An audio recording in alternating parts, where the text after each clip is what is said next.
supposed to be for the Mineral Resources Authority engineers.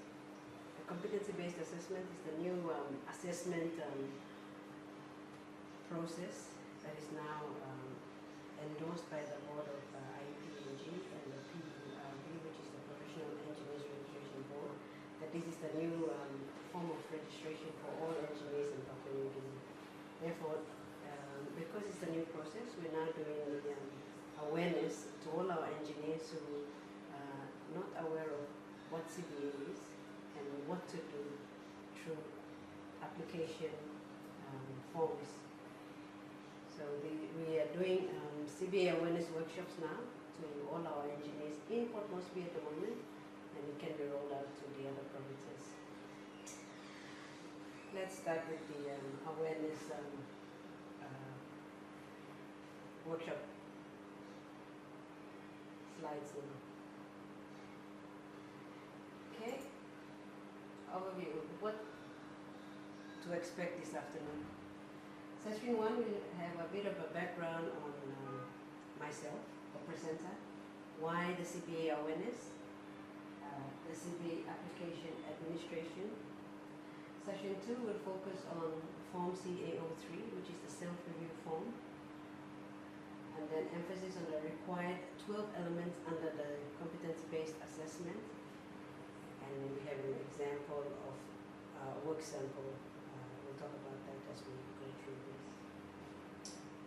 Let's move on. A bit about myself. My name is Ade Boraga, and I am a board member on the 2016 board of IEPNG and PERB, and I'm assisting the IEPNG office CEO with the rollout awareness for the competency-based assessment. I have a master's degree of engineering management. I have a first degree in mechanical engineering from Unitec. My master's degree is from University of Newcastle in Australia. I have a diploma in management from the Divine Word University. I currently run my own engineering firm under my family company. I'm currently registered professional engineer, current financial member, deputy president or chairman, chairlady of Women in Engineering, and I am an executive committee on the Port Moresby branch. That's a bit about myself as the presenter of the workshop. What to expect for this presentation, this awareness. I'll do a bit of clarification of for this workshop. Then we go on to the CBA, the types of assessment, what is CBA and why CBA. And thirdly, we'll go through the assessment for admission, which is the first application process that under CBA that everyone has to go through. After 3 years, you come back, you do the CRA, which is the Continued Registration Assessment.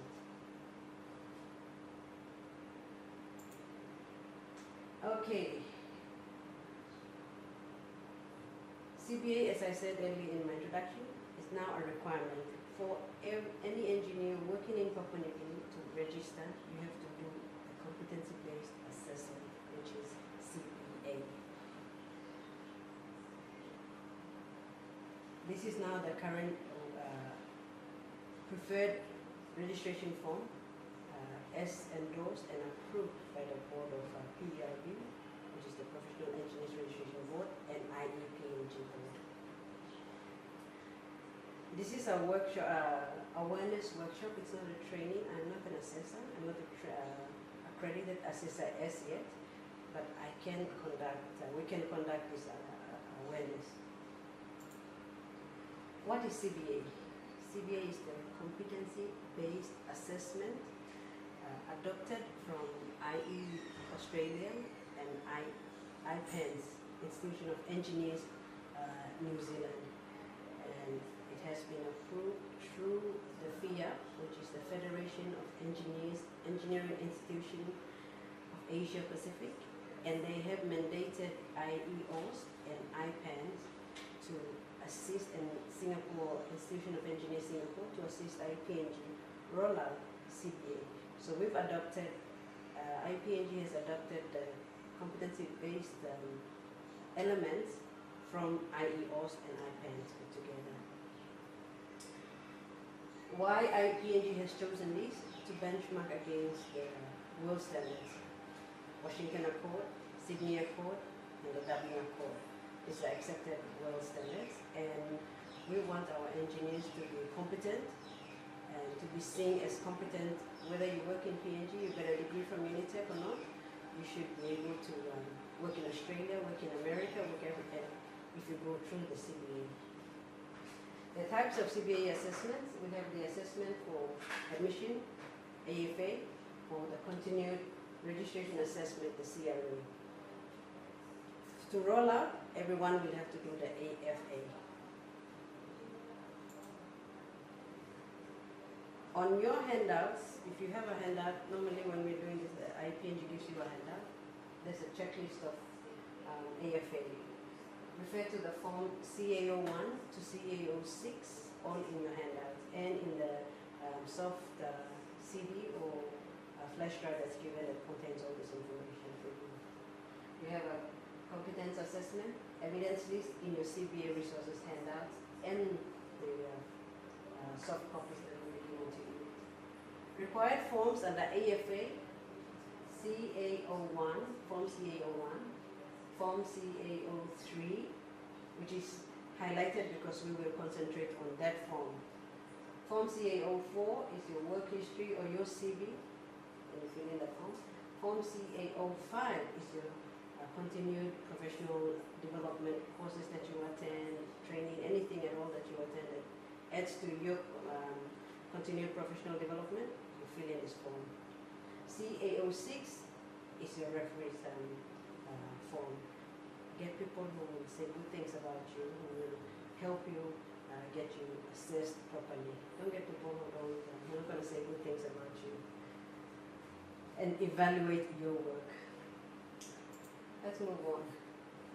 It's supposed to be a break, but we'll move on. No time to do a break. Okay, well, as I said, we will concentrate on Form CA03, which is the self-review form. On your handout, this is it requires that from CA03, self-competence, self-review form, you are required to produce minimum 2 work samples of projects that you do or work that you are currently doing, or design project that you're working on, whether it's a construction of a bridge, building, water supply system, anything that you're working on, whether you're in the mines, you're on the roads, or you're in the building industry, whatever industry you're in, wherever you're working, the self-review form, the work samples must be done for you to be assessed based on this. The first thing you do is this: you fill in your do a work sample example, a work sample. It has to be one A4 page, and try to fit in what you have done in the last 3 years. 2 of these work samples to qualify you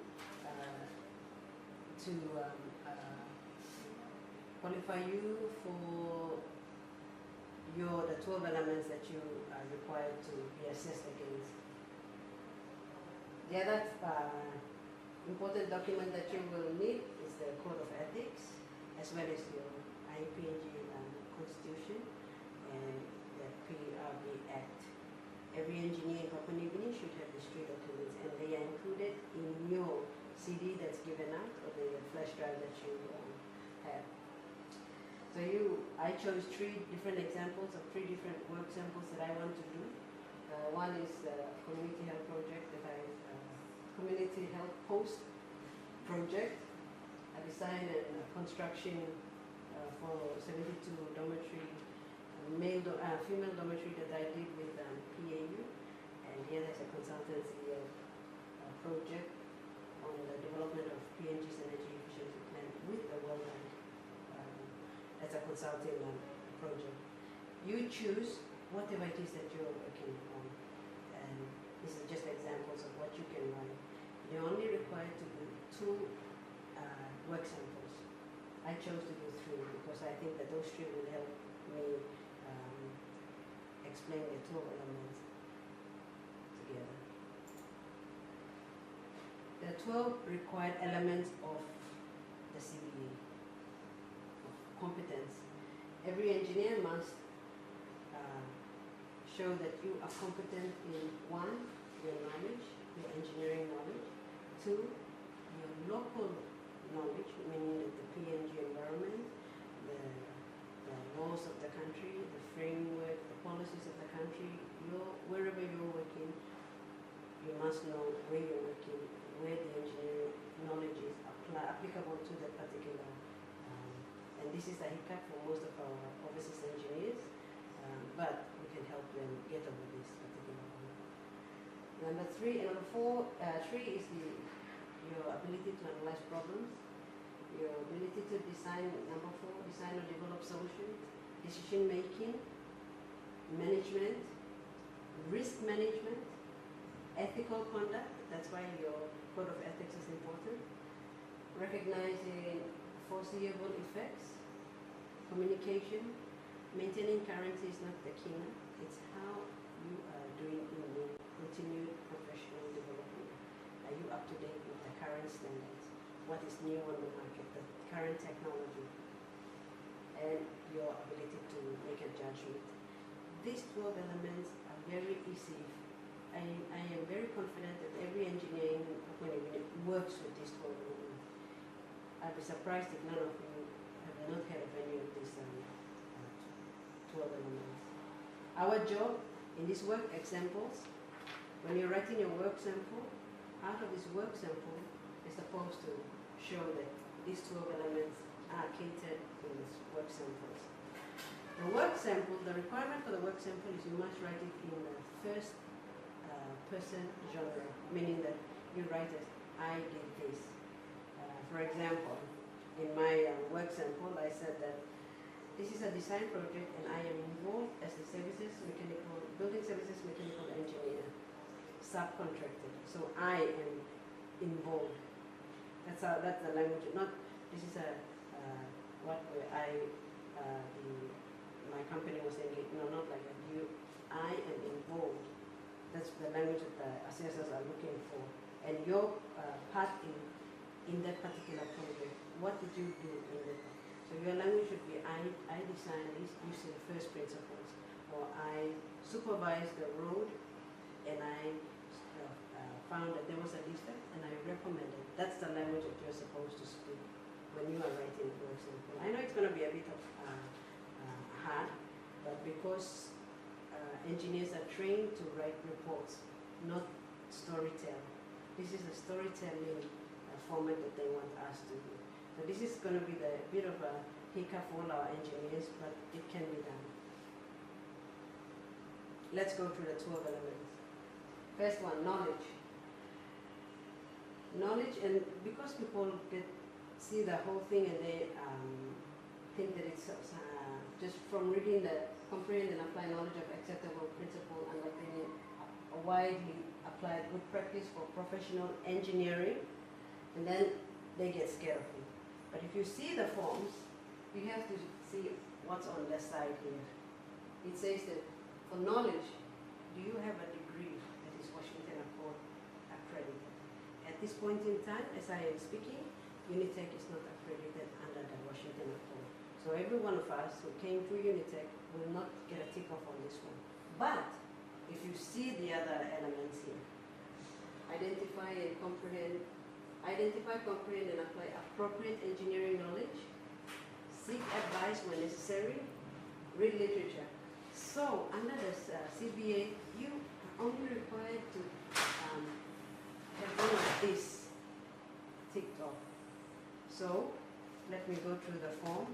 CAO3.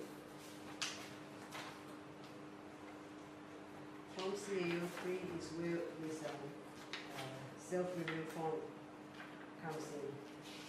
That's why I said we concentrate on the self-review form. The others, basic administrative filling of forms. Okay, CAO3, this is what it looks like. There's a big column here and a small column here. you write in, you don't have to fill this one in. This is where you say that for this particular form, I read literature. You understand, you read something, you read about a bridge design, you already get a tick off on this one. And it says seek advice. You spoke to your supervisor asking for advice on what to do. And you get a tick off on that knowledge. That's all you need to do in this form. You fill it in like that. You say that for this, on this side here, you say that seek advice and read literature. On the side here, this is where you say, like for example, on your work sample. On this side, you fill in the form saying work sample 1, that's why I put work sample 1, paragraph 2, line 1. That's why it says on the form, provide annotations to your evidence or documentation. So you say work sample 1, page 1, paragraph 2, line 1 shows where I went and asked for information from my supervisor. You were seeking advice, and it says that I read this book or I read this journal, and you gotta take off. That's all you need to do, show on your forms. Let's move on. Knowledge. Number 2 is local knowledge. Every Papua New Guinean should know this. If you don't get it, I don't know which country you're from. You understand the legal framework. All you have to do is say, I understand IEPNG Constitution. And you gotta take off. It says understand and apply appropriate within the jurisdiction. You are within the Papua New Guinea, so you know the Public Finance Management Act, you know the Act, you know the Environment Act, you're working in Papua New Guinea, you just say that. Or it says here, understand and apply codified knowledge such as standards, IEPNG code of ethics. You get a tick off. So you just put this one and these two, you get a tick off. But important is for you to show where on your work sample you did this. And show it on your, make sure it's shown on your forms. Moving on. Analysis of problems. Again, it says people get hung up on when they say define, investigate, and analyze complex engineering problems in accordance with good practice for professional engineering. Full stop. People say, I can't do it. Read further. This is what you need to show that you know what you're talking about here. Analysis of problem. It says here, identify and define scope of problems. Every engineer does that. You do this. You scope your projects every day. If you're doing a project, whether it's a design project or a construction project or a supervision project, you are scoping the work. And then you get a tick off. I scope the work. Or you investigate, analyze relevant information using quantitative and qualitative techniques. Test analysis for correctness, conduct necessary research. Again, all you have to do is say that because I was asked to go and inspect this building, I read about the building, what the lighting system, the air conditioning system, the structural system. That's all you need. It says conduct. You already conducted research. So you get a tick off on that. So it should be easy when you're coming to do your element number 3. Element number 4. I get a lot of questions from engineers telling me that I'm not involved in design. It says complex engineering problems. Complete a design or develop solutions to complex engineering problems. And then that brings fear into the engineer. Can't do it. No, you look at this here. It says on the side, says identify needs, requirements, constraints, performance, blah, blah, blah. Consult with stakeholders.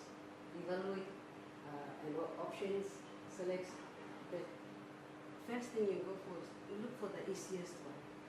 Consult with stakeholders. If your project is in Port Moresby and you just went to the building board or you went to Department of Works and you said, this is, I have to go and do an inspection for the inspect this building, say Manasuka building, and you went and talked to NCDC on their building board or you consulted the design engineers. You already did this. You get a tick off. But you must show in your work sample where it says that. It must show. So So when you do these ones, the minimum for every one of us to do is at least one. So go for, my advice is go for the easiest. If you consulted the stakeholder, get a tick off. Make sure it's in your work sample. And you're able to show on your work sample where it is that you did that. Decision making, every one of us decision make every day. We make decisions every day. Whether you're an engineer or not a non-engineer, everybody makes decisions every day. It says here, accepts responsibility for his or her engineering activities, takes accountability for whom she is responsible to. Meaning that you decided that you designed something or something came up, you went and took your responsibility, you went and said, I think something is wrong here. That's taking responsibility for your actions. And you get a tick off. Or you accept that, oh, I did this wrong. I was supposed to use this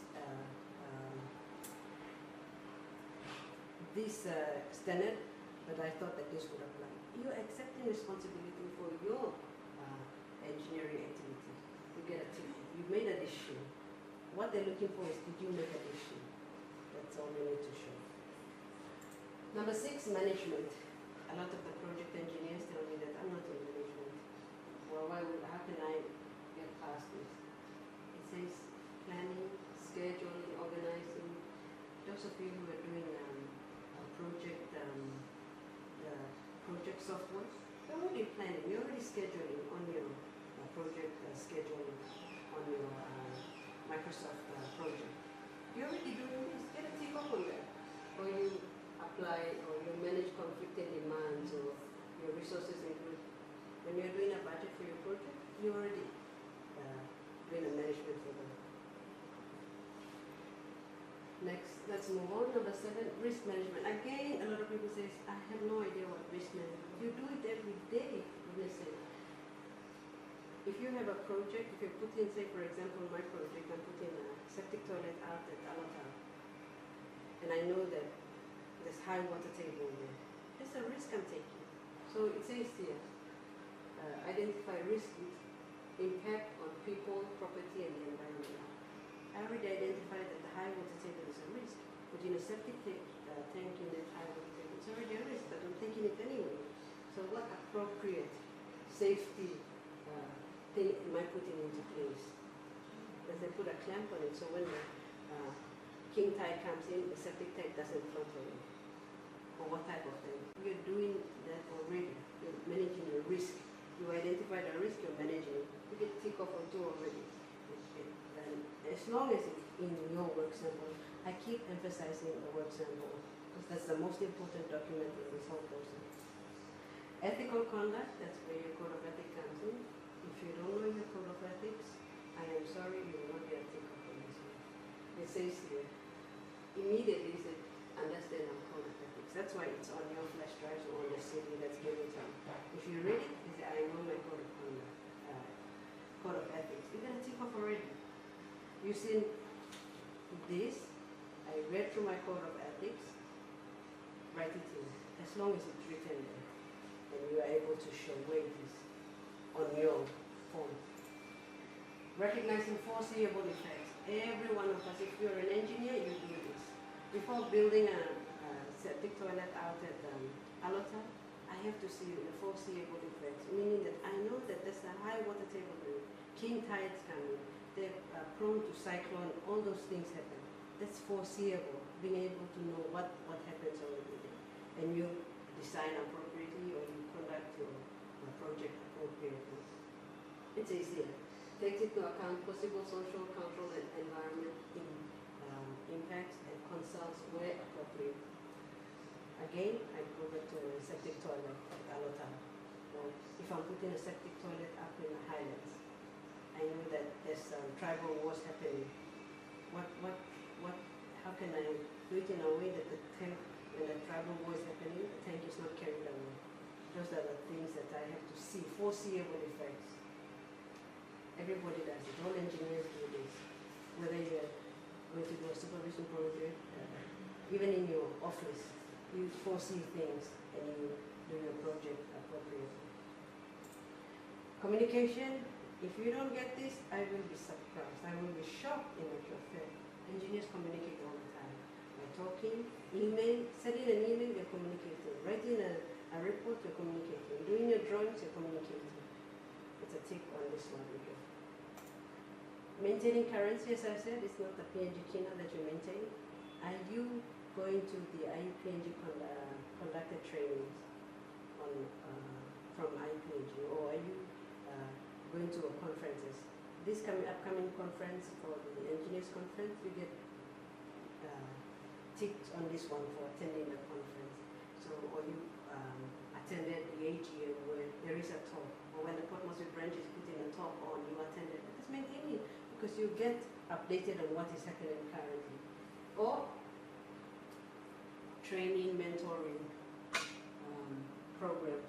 If you are part for this, one of the best ways you can get past this is be active in your branches, whether it's May, Moresby, Women in Engineering. Once you're on that, you're maintaining your currency, meaning that you're getting together with your peers here, maintaining currency for his or her engineering, professional engineering knowledge and skills. By mixing together with those in your peers in the branches or in whatever groups that you're in, you're maintaining your currency, because you talk about the engineering anyway. You don't talk about anything else, I hope. Demonstrate collaborative involvement with professional engineers, branch activities, women in engineering, lay branch, Moresby branch, Kokoko branch.